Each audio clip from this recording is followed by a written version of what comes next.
As we bid goodbye to grade 6 on behalf of my classmates, I want to thank the Board of Directors, School Director, staff, and principal.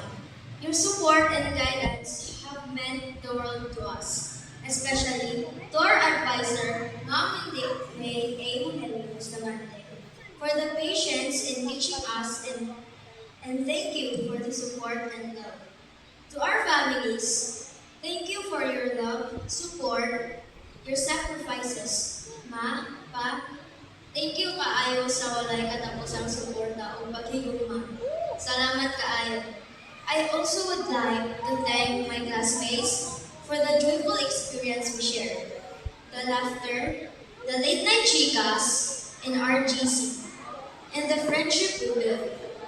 Even though we fight sometimes, I am forever thankful for my classmates and friends for making me feel safe throughout this school year. Those laughters, smiles, kilig, kulitan, bardagolan moments with them will always be in my heart.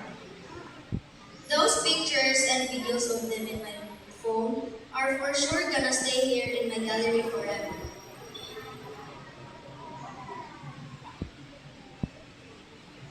Thank you to our subject teachers for teaching us and imparting us your knowledge during our academic year. Sometimes we can't understand the lesson, but I want you to know that we tried our best.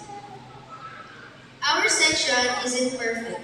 Surely we have some arguments, misunderstanding. As they say, memories are like calendar. We can always look back, but we can never look back. As we celebrate today, let us remember that this is not just an ending, but a new beginning. Let us carry the lessons we have learned.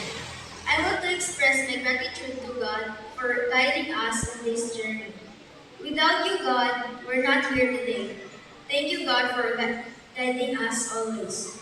Once again, thanks to all of you. Thank you so much, Gia.